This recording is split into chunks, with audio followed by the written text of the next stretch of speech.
Mes chers amis, bonjour, j'espère que vous allez très bien, j'espère que vous êtes contents de me voir parce que moi je le suis. En tout cas, continuons avec nos quiz, j'espère que le concept des quiz vous plaît et donc c'est comme ça qu'on va mettre en œuvre tout ce qu'on a appris en théorie dans le passé. Le quiz qu'on a fait la dernière fois c'était le numéro 5. Et aujourd'hui, donc, nous allons faire la correction du quiz numéro 5 qui portait sur la hamza en fin de mot. Et donc, passons en revue. On va voir si vous avez bien travaillé. Alors, la première question, le premier mot, c'était yansha'u. Et donc, je vous avais mis yansha'u, la hamza, sur le waw. Est-ce que c'est correct? Eh ben non, c'est pas correct. Donc la réponse pour ce premier mot, je vous l'avais mis moi sur le waw, et la bonne réponse, donc c'était incorrect, heureusement ou malheureusement pour vous, ça dépend si vous l'avez trouvé ou pas, bref, ça doit être sur le alif. Alors je vous explique rapidement pourquoi, je vous rappelle les règles. Je vous ai déjà dit dans le passé que lorsque la hamza est en fin de mot, on ne tient pas compte de la voyelle qu'elle porte, mais uniquement de la voyelle qui précède. Et donc là, dans le mot yansha'u, la lettre shin qui précède la hamza porte une fatha. Et la hamza porte une dhamma. Or, si on oppose la fatha et la dhamma, c'est d'habitude la dhamma qui est plus forte. Mais là, la dhamma ne compte pas parce qu'elle est en fin de mot. Du coup, on tient compte de la lettre qui précède, qui porte une fatha. Et donc, ça sera forcément yansha'u sur la hamza et sur le alif. Voici pour le premier mot. Le deuxième mot, le mot c'était juz'. Et comme vous voyez, je vous avais mis juz' sur le alif maksura, le alif final. En réalité, cette écriture est fausse. Parce que je vous ai déjà dit dans le passé que lorsque la hamza est en fin de mot et qu'elle est précédée d'une lettre sans voyelle, qui est le zay ici, n'a pas de voyelle, a un soukoun, donc pas de voyelle. Et donc, quand c'est le cas, eh ben, la hamza doit être sur la ligne, comme vous le voyez ici. Donc, juz, la hamza est sur la ligne. Le troisième mot, le verbe commencer bada'a, là, je vous l'ai présenté sur le alif. Est-ce que c'est correct? Eh ben oui, c'est correct. Pourquoi? Parce que la lettre d'avant, la hamza est en fin de mot, donc la voyelle qu'elle porte ne compte pas. La lettre d'avant est une fatha. Donc une fatha implique la hamza sur un alif. Et donc bada'a, la hamza restera sur le alif. Passons donc au quatrième mot, yaqra'u, qui veut dire il lit. Donc c'est le verbe lire, mais conjugué à la troisième personne du singulier masculin au présent. Yaqra'u, il lit. Et je vous ai présenté ce mot avec une hamza sur le alif. Est-ce correct? Rappelez-vous. La hamza est en fin de mot, on ne tient pas compte de la voyelle qu'elle porte et on ne tient compte que de la voyelle qui précède. Et comme la voyelle qui précède, qui est sur le ra, est une fatha, et donc la fatha implique le alif, du coup, c'est correct, la yaqra'u, la hamza, se met sur le alif. Cinquième mot, ib. Ib veut dire un fardeau. Le mot que je vous ai présenté tel que vous le voyez, je l'ai mis sur la ligne, la hamza sur la ligne. Est-ce que c'est correct? Eh bien, en principe, oui. Oui, bien sûr. La règle dit que lorsque la hamza est en fin de mot et qu'elle est précédée d'une lettre sans voyelle, donc avec un soukoun ou sans voyelle carrément, la hamza doit être sur la ligne. Donc ce mot est correctement écrit. Passons au mot numéro 6, sama, le ciel. Je vous ai présenté ce mot comme vous le voyez avec une hamza en fin de mot sur un alif maksura. Est-ce que c'est correct? Eh ben c'est faux malheureusement. Pourquoi?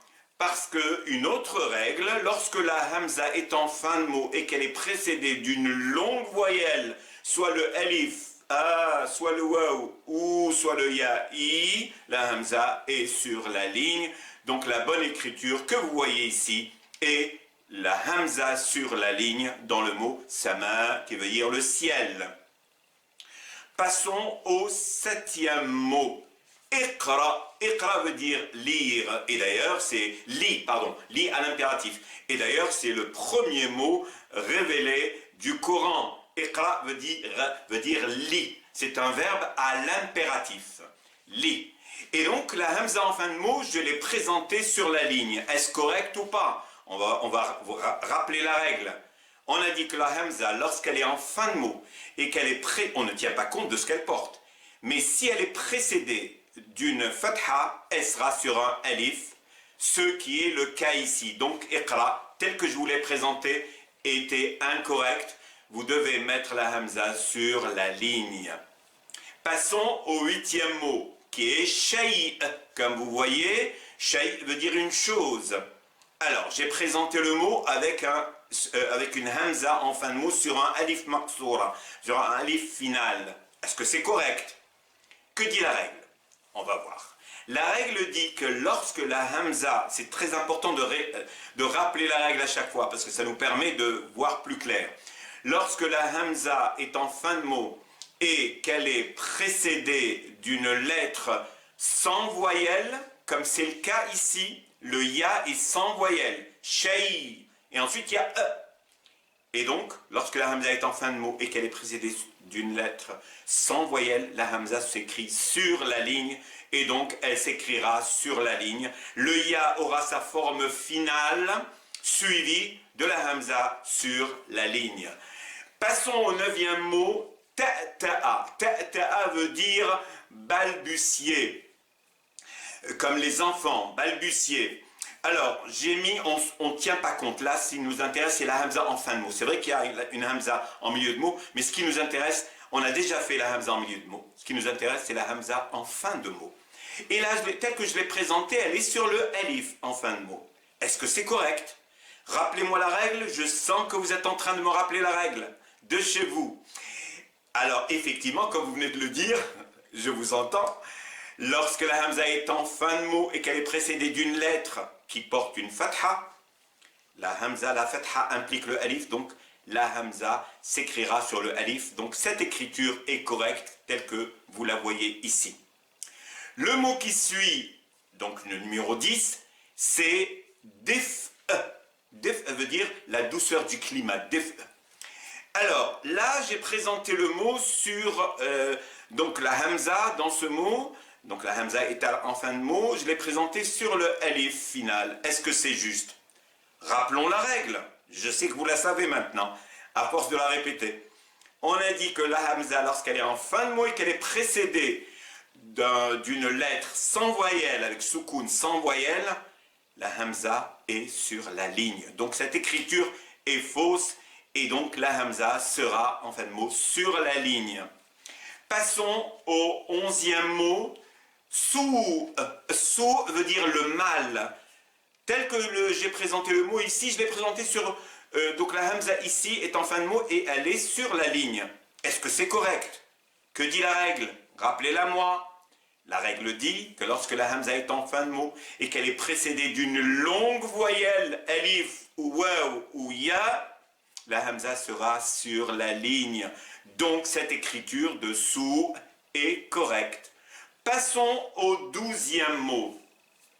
Sana'. Sana', c'est la splendeur.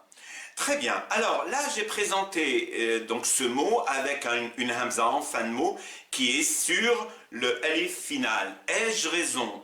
Est-ce que c'est un mot correct? Rappelez-vous la règle.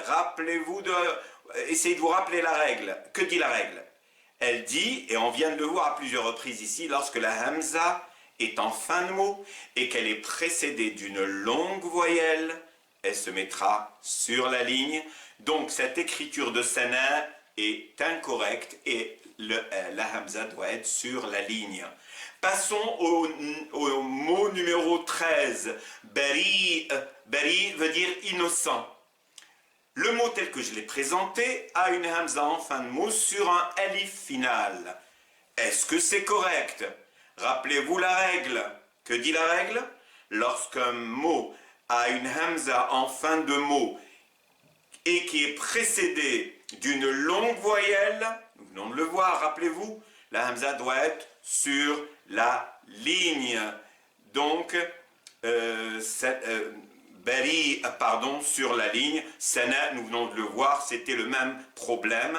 La hamza était précédée d'une longue voyelle, donc elle était sur la ligne, que ce soit pour le numéro 12, sana, ou pour le numéro 13, bari, et même pour le numéro 11, sous, même règle, longue voyelle, hamza en fin de mot, sur la ligne.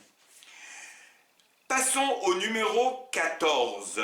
Lo veut dire des perles. Alors, là, la hamza, on ne s'intéresse pas de la hamza en fin de mot, on a déjà fait un cours là-dessus, un quiz là-dessus, ça ne nous intéresse pas. Ce qui nous intéresse, c'est la hamza en fin de mot. Et là, telle que je l'ai présentée, elle est sur le waw en fin de mot. Alors, que dit cette règle? Est-ce que c'est juste ou est-ce que c'est pas juste? Rappelez-vous, la règle dit, lorsque la hamza est en fin de mot, on ne tient pas compte de la voyelle qu'elle porte, mais uniquement de la voyelle, la lettre qui précède. Que porte la lettre qui précède, le lem qui précède la hamza? Elle porte la damma, et la damma implique le waw. Donc le mot, la hamza s'écrira sur le waw, qui veut dire des perles, et la hamza finale sera sur le waw. Et on va terminer par le 15e mot, qui veut dire les ancêtres. Alors, tel que je l'ai présenté, la hamza est sur la ligne. Maintenant, vous devez être expert en règles concernant la hamza. Donc, qu'est-ce qu'on a dit? La hamza est sur la ligne. Là, tel que je l'ai présenté, est-ce que c'est juste? Rappelez-vous la règle. Lorsque la hamza, je la répète la énième fois, lorsque la hamza est en fin de mot et qu'elle est précédée d'une longue voyelle, elle est forcément sur la ligne et pas autrement. Alors, je voulais vous dire aussi que le prochain quiz, le numéro 6, le quiz numéro 6, sera le dernier quiz qui portera sur les lettres et les signes.